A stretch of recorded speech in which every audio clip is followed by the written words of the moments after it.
Good morning. I've been participating in Adoration ever since Sacred Heart started having it 3.5 years ago. I have the 4:30 a.m. to 5:30 a.m. time. I live 11 miles north of Brewster, so I have a 30-mile drive to Colby to fulfill this commitment. This time works well for me as it allows me to spend time with the Blessed Sacrament and be at home in time to help get kids ready for school. My wife Amanda helps share time with me in Adoration when I have scheduling conflicts or if I'm not feeling well. When I first signed up for Adoration, I feel like God tricked me into it. It was 5 or 6 weeks before Christmas, and I assumed that Adoration was just going to take place during Advent in preparation for Christmas. I thought that by signing up, this would help me prepare my mind and spirit for Christmas. I did not realize that this was going to be a long-term opportunity for me to spend time with Jesus, and that Adoration was going to continue after the Christmas season.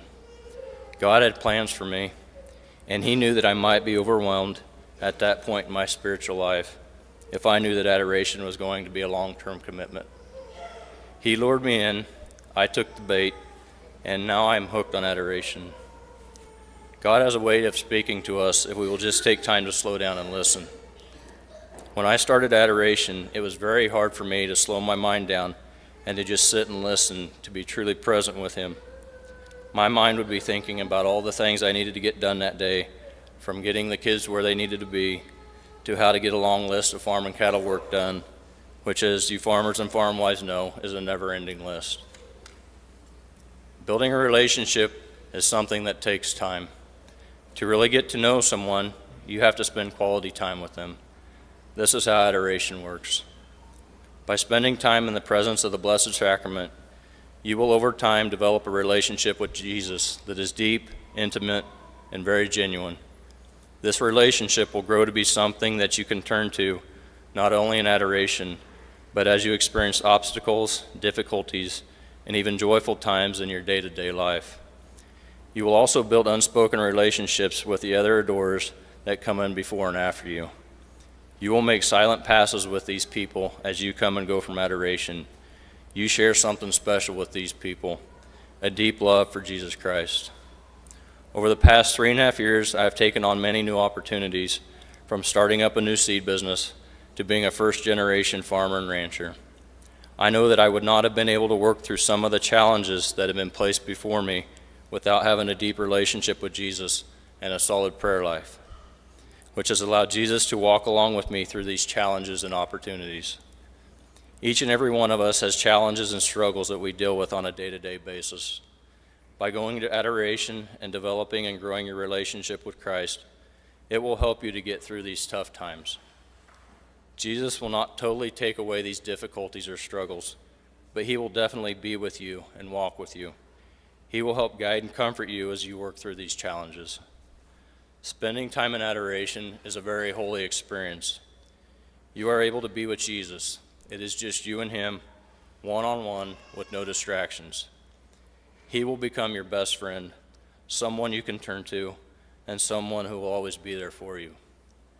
My time in Adoration has allowed me to change my perspective on life. It has changed my mindset from one that was caught up in the busyness of this world that we live in to a mindset of slowing down, enjoying the everyday blessings that we have and so often take for granted. The amount of peace and grace that you will experience after spending time in Adoration is unbelievable. Your worries, anxieties, and fears will be much easier to handle by developing this relationship with Christ in Adoration. My trust in God has increased. My faith to follow God's plan and timing has increased.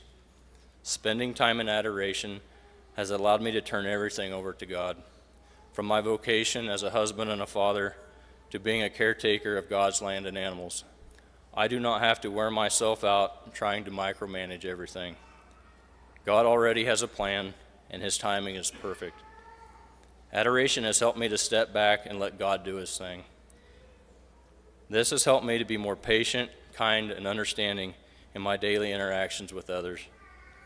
Adoration is another way I can set an example to my children as a father and spiritual leader in my family, to show them the importance of placing Jesus and the Catholic Church at the center of my life.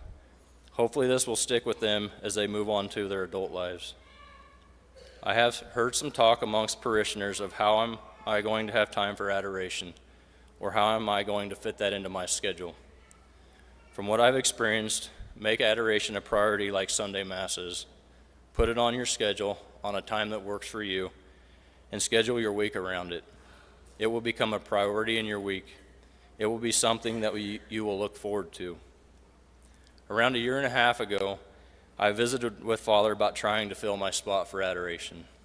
I was feeling tired and a little wore down, and I felt like it would just be easier to stay at home, not make the long drive in during the night, and to do my prayer time at home.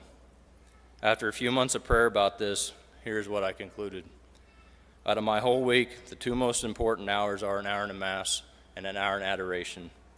If I am tired and wore down and needing to cut something back, why would I cut out one of the most important hours of the week? I would like to leave you with one last thought. If you have any inclinations, thoughts, or desires that you feel God is calling you to grow in your faith and build a deeper relationship with Christ, pray about it. Adoration is a great way to do this. Thank you for your time and for letting me share my experience with you.